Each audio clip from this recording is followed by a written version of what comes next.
Every 2 minutes, a new cyber attack hits a network right here in Nigeria. That is over 4,000 digital strikes every single week. Welcome to TechnyFire. I am Dapo Aruwajoye, the TechnyFire. While the tech space of Nigeria is booming, hackers are working round the clock, draining $500 billion from our economy every year. The local threat level is now 182% higher than the global average. The era of slow basic security is over. If your business cannot block automated threats instantly, you have yourself incredibly vulnerable to massive financial losses.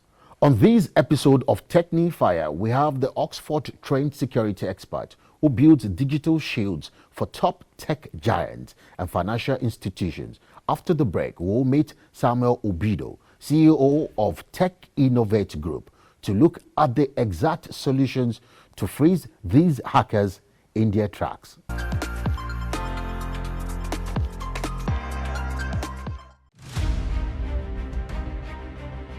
In the heart of the University of Lagos beats NIT Hub, Nigeria's digital powerhouse, powered by NITDA. NIT Hub empowers youth, builds ecosystems, nurtures startups, and drives inclusion nationwide, turning bold dreams into realities that lift millions. I am Dapo Aruwajoye. Over the years, I have dedicated myself to amplifying tech voices and fueling startups from ground up. Now, right here at NIT Hub, Unilag, we forge a groundbreaking collaboration, explosive, purposeful, and unstoppable. MVP made in Nigeria transforms minimum viable products into most valued products, rooted in our culture and wisdom. MVPs to MVPs. Technology ignites the journey. Southwest Flagship Edition, awakening Yoruba-powered innovation through bootcamps in every Southwest state: Lagos, Ogun, Oyo, Osun, Ondo, and Ekiti. Every participant undergoes a metamorphosis, mentored, skilled, uplifted. Whether they win or not, lives are forever changed. And we are just starting. We will awaken this fire across every geopolitical zone of Nigeria, every nook and cranny. Founders, sponsors, visionaries, the moment is now. Join us. The fire is ready. Press the button. Let Nigeria lead Africa's digital future. Let's build our own intelligence, AI that truly understands us, native tech, sovereign innovation, MVPs to MVPs. For more enquiries, visit www.nvps2nvps.com.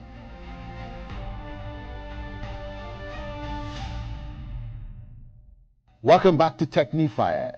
Let's meet one of the professionals protecting our digital cash, Samuel Ubido, with advanced security training from the University of Oxford. Samuel is the ultimate expert in digital trust, teaching companies exactly how to stop the financial bleeding.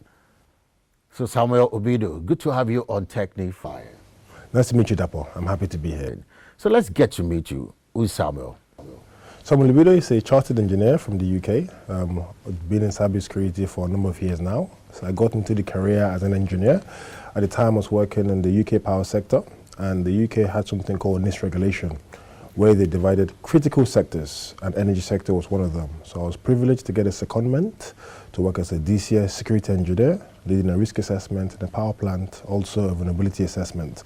From there, I became an information security manager, OT, looking after 10 power plants in the UK, gas storage facilities, and a few industrial assets. And from that, I went on to PwC as a consultant, looking after European cybersecurity assets, and then I founded my company, Techinnovate, where we do cybersecurity and digital risk advisory across Middle East, Africa, and Europe. So he's been tech all the way? Absolutely, tech and engineering, yes. Wonderful. So let's talk about cybersecurity. And let's talk about the threats now. Let's look at the global threats before we come down to Africa and before we come down to Nigeria. So what's it like? The threats globally? The threat to the global landscape has been increasing. What we've seen is you have what you call in a threat actor, you have what you call a script kiddie, advanced threat actor, right? So initially, before AI, you needed to be sophisticated to carry out sophisticated attack. But now, due to the advance of AI, a lot of threats have become, I wouldn't say a lot more simpler, but access to the tools is a lot more easy. So we've seen a lot more advanced persistent threats. You're talking about spear phishing email, whereby I can put a line of code on Claude, say, have a look at Dapo's LinkedIn profile, and write me a specific message to him that can look original and should be able to get into him, you see. So a lot of AI-generated, what you call cyber attack have been done, even deepfake. So there's a lot of apps now which can clone your voice. So someone can take this interview, put it on AI software, and within 5 minutes, they've got a copy of our voices, which can be used to send voice notes to our family members for asking for money or soliciting something else that which we haven't asked for. So I would say AI has advanced the threat landscape, and things like spear phishing, deep fakes have been increased in terms of the advance in AI toolings. Globally, you can see a lot of cyber attacks being happening. So the impact has been, all of a sudden, now the tools to carry out cyber attack have increased and become more easily accessible, and now globally the impact has been felt. So a lot of cyber risk-based assessment has been done, new regulations have been come into place, and companies are trying to be a lot more resilient because a lot of hacks are being carried out quite easily on them. Let's go to Nigeria now. 4,000 attacks every week. Is that not massive? I would say that's probably massive, but that's probably still underreported because ultimately they said, any assets you don't have, you can't count or risk assess for. So definitely that's on the high side. But you see Nigeria has quite a big financial ecosystem, also quite a big e-government system as well. So it's of course of interest to sort of cyber attacks. So I would say that is high, but I would say it's probably still underreported. There's probably a lot more cyber attacks happening, but I think Nigeria needs to react in terms of regulation, more roundtables, and more ecosystem build. Okay, because when I said 4,000, that was the NDPC figure. The Minister of Communications, Bosun, Communications Digital Economy, was saying it's more than 4,000, like 4,200. And basically, that means it could be more than that. That's correct. And you mentioned that that's if you have sincerity from the financial institutions, that means information, we don't really have much information of what happens. Can we put a light to that? Sure. So when you talk about information sharing in industry, right, I think there's different elements to it. So let's put it into 3 categories. First of all, let's talk about advancement of the industry. So when I was in industry in the UK, we had something called a NCCC. That was the National Core Cybersecurity Center, ECCC, Energy Cybersecurity Commission, which I was a board member of. Now the idea was, it was made up of 3 parties. You had the regulator, one element. You had the cybersecurity experts nominated from each company, energy companies, and then now and again you had vendors that sort of came on board, right, to come and not sell solutions, but to educate us. And what happened during that closed group, we were able to share, you know what, this happened to us this week, or how is it on your side, okay? Then, okay, you know what, we have this tooling. Okay, really, okay, can I have the tooling you use? How do you think it used? So that created a platform whereby the industry were able to discuss freely. And it was under Chatham House rules, meaning what was discussed in this platform, right, wasn't shared publicly. But ultimately, the regulator had a listening ear. And from there, we got things like funding, real funding to go and fund cybersecurity projects. We got training and awareness to understand where the gap was. So from an industry building point of view, that is important because I'm sure most banks and most organizations are going through the same cyber threats, but they're not speaking together. So definitely a platform has to be created which they can share freely what they're going to and then take the best practices. That's on one element. The second element from a risk point of view, the government needs to see how they can support, because cyber tooling is not cheap. It's quite expensive, right? So it could be on 2 elements. One element could be, okay, maybe the Ministry of ICT or the ONSA run a hackathon for Nigerian-based cyber solutions. Now, if I was to ask you, do you know any Nigerian-based cyber software? Most of the software we use are foreign, and it's of course in Forex. So we have really intelligent people in Nigeria that can develop solutions that can support the local economy. So we're talking about sovereign. That's correct. Exactly. Because we understand that the cyber challenges in Nigeria is unique. Every cyber risk in each country, how they will catch you in Nigeria is not how they'll catch you in the UK. So, for example, in Nigeria, you get a call on WhatsApp saying, have you just joined a prayer group in your church? You say, okay, yes, really. Oh, yeah, I am. So we just added you to a group. Send me the authentication code. Before you know, your WhatsApp is gone. Now, in the UK or in the US, those really wouldn't happen. And then the last element would be more around capacity building. So some people don't know what a cyber attack is. So, for example, a cyber attack is any attack carried out maybe on an e-device, right? So a WhatsApp attack, like I just explained, that's a cyber attack. Your email password gets changed, that's a cyber attack. You share your passport or your flight information on WhatsApp or Instagram, that is bad practice because people shouldn't really know when. So a cyber attack can also translate to a physical attack. So when you travel now, you post you have traveled. Now people know you're not at home. So that's now, okay, this guy has gone to US for 2 weeks. So you're vulnerable. That's correct. Now they know your house is empty for 2 weeks. So there's a lot of education and culture that needs to be educated to ensure that we know, one, what a cyber attack is, two, where to report it, and three, who is the agency responsible for it? Is it ONSA? Is it ND, the Data Protection Authority? Is it the Ministry of ICT? What is the clear, is it EFCC? Is it the police? What is the clear information flow when a cyber attack happens, where to report it? And that is the challenge we're facing, because if you ask all the different agencies, they will probably have different numbers. And these numbers need to be all added together and then defined and classified, and then we can have a true reporting, which is the issue you're facing. That's correct, of the information report. So I'm sure the police, the EFCC, the NDPC, the NITDA, the ministry will all have different numbers, right? Now, all those numbers could be the same or different. Now, if it's all different, it's okay. We can add it together and have a true, clear picture of the threat landscape. And from there, we can now see how that goes from a true reporting point of view. Is it the attacks now or the vulnerability now, which is the problem? Is it the advancement in the attacks? So that's quite a good way to articulate the question. So attack on one side has become more advanced. So access to more automated tooling, access to more tooling to carry out more cyber attacks is now available. But on the vulnerability side, what we've seen is it hasn't changed. So I'll give you an example. So if you have outdated Windows system, password hasn't been changed for a few years, you haven't carried out a cyber risk or a cyber assessment, or you haven't carried out a cyber training exercise on your employees.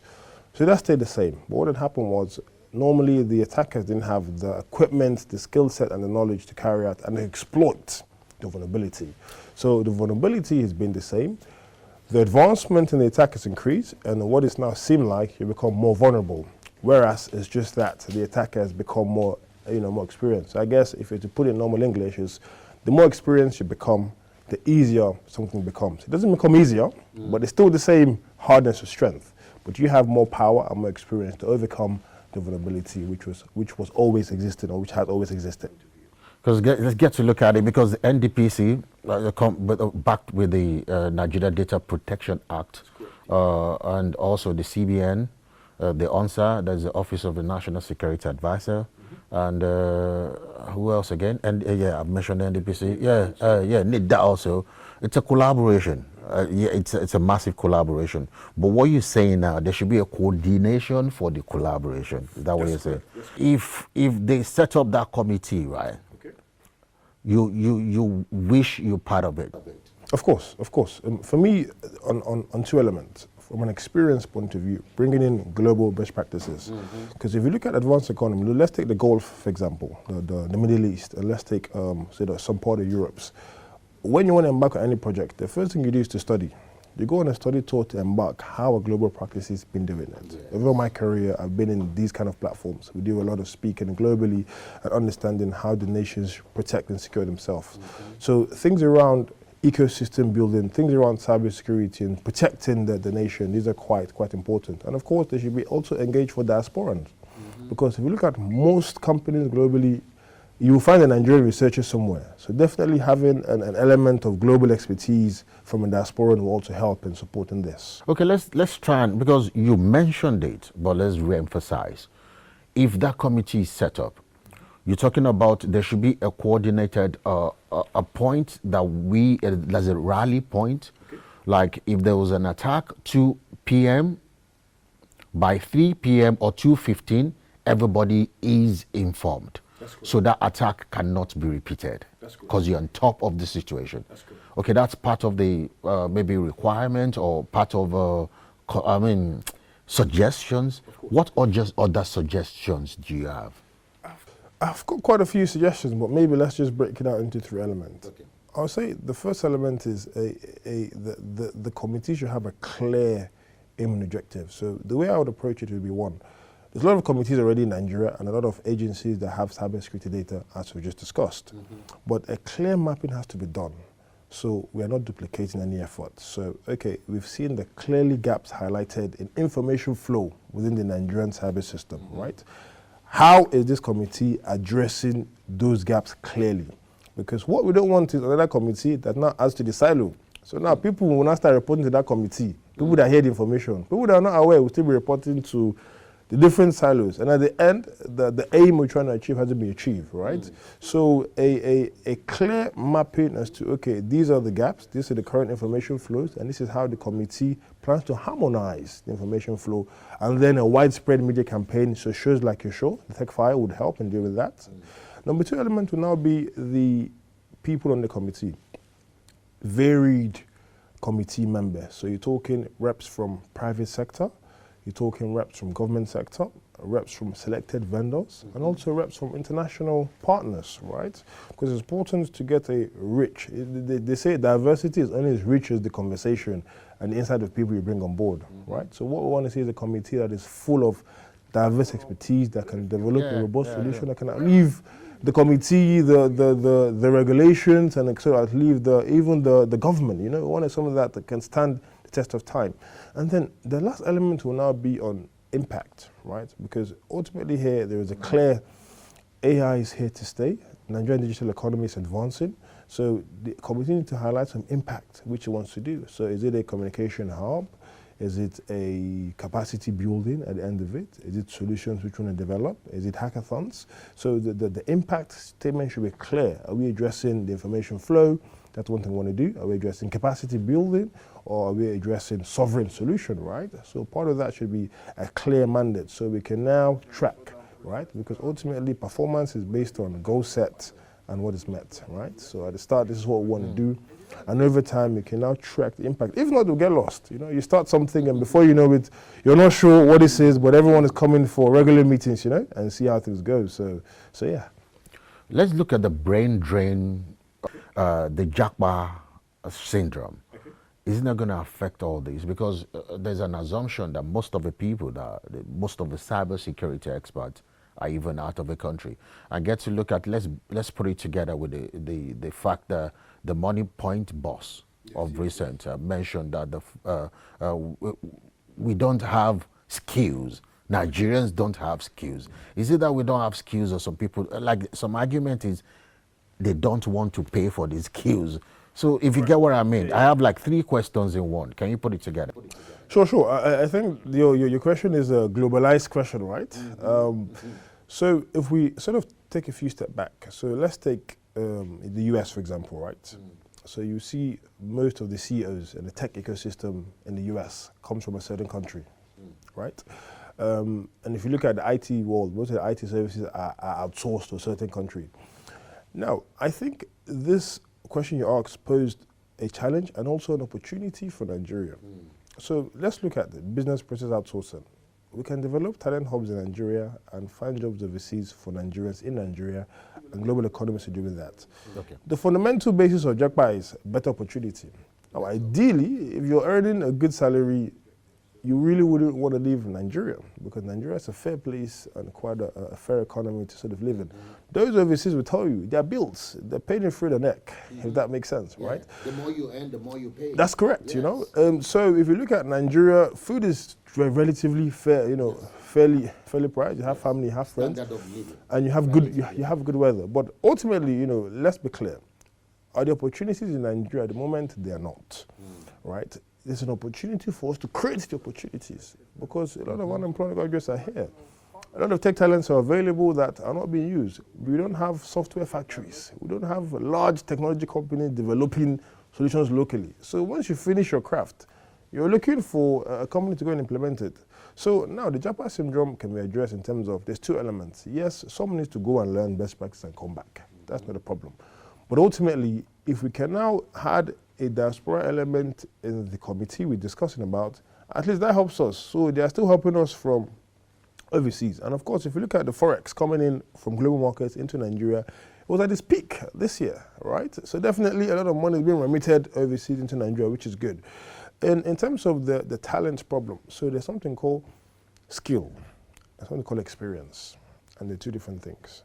You can have the skill set, but if you don't have the experience, you understand? So I think the challenge which I was trying to explain was, yes, you can finish in Nigeria with the first class, have the best experience, but if you haven't worked in industries, which the industry is not available, when they ask you, have you done this? You say, well, I haven't done it, but I know how to do it. Now, as a businessman, you can't just hire somebody based on, I know how to do it. You want to see experience, right? So there's a say you want to be a graduate with 20 years experience, right? There's that joke you normally say when you're applying for your first job. You see a graduate scheme, we say, but I just finished school now, you understand? So how am I supposed to get the experience? But I think on the flip side, I was reading online, he launched an innovation hub across a few universities, right, to give it back. But I think that the core issue is here. If I tell you now, it's any car manufactured in Nigeria. Now, if I want to build a car factory in Nigeria, and I say I need a technician that have worked in a manufacturing facility, where will I find him? I won't find him. I don't know if that makes sense, right? So now, they've now become a global organization. They're now a unicorn. So they're facing sophisticated challenges, right? Because when you're now running a global business, you're not a Nigerian company as per se. So you need someone that has a global expertise. So when I interview you, okay, do you know the standard used in the US? You say no. Do you know how Russia works? You said no. Okay, what international standards do you understand? You say no. I can't, because I've gone from a Nigerian business to a global business. So we are now competing on a global level. So I need the best talent. So what we are saying is this. We need to bring some global best practice to Nigeria, create some more global companies, so our people will start getting global experience. So you're saying we have skills, but we need more skills? That's correct. We have skills, but we need experience. We need experience. Yes, and experience is created by industries and economies. You understand? So now if you look at, let's look at the energy sector, which I do a lot of work in, right? So we have, let's say NNPC, they have refineries, right? Now, I don't know when last they worked. I don't know if that makes sense, right? So let's argue that a lot of engineers there haven't really worked in a starting up process, shutdown process, turnaround maintenance, right? But now if you look at Dangote refinery, right, which happens to be, let's say, functioning, right? Engineers there would have experience. So now if I now go and hire, you now have to interview two people. Yes, I've been in a refinery for 16 years, but you really haven't seen a refinery start up, shut down, turbo turn, boiler turn up. I don't know if you get what I mean. But whereas, even if you worked in a refinery for 2 years, but you start up, shut down, don't repair, don't maintenance. Now, I don't know, when we interview both people, you say one is 16 years, you have the skill, but have you done it? No. One is 2 years, you have the skill, have you done it? Yes, this is how you do it, this is how it works. And I think that is now where the gap is. It's now, okay, a lot of skills are here, but when you ask them a practical question, the ecosystem, let's argue, hasn't given them the opportunity to do it. Not that they can't do it. So over time, with more companies coming up, we will now be given an opportunity to prove ourselves, you know? So that's how we see it. And of course, I look into your career. Of course, you had an opportunity to work in government. So somebody give you that chance. Now you see how it works, and then now you can now float and run your own show. Without that opportunity, you can have a media background, but that skill set and that opportunity and the risk you take to run a show, you wouldn't be able to do that because you don't have the experience. But having the experience and having a successful career like you did also helps. So this is the difference. Since you talked about my career, let's talk about your own career. You know what interested me about you really is you have the background, the Oxford background. You have a very good career. You're doing great out there. What's attracting you down to this country? It seems you want to pour into this country, and from there take it to the Techinnovate, right? Yes. That's your company. Sure. So let's take it together. So for me, when I was in industry, I had an opportunity to become the information security manager. And at the time, University of Oxford, we were doing a program, an MSc in software and system security. And when I saw the program, it sounded perfect because the next economy is going to be digital. So I needed to see how I could educate myself from the best education institution possible.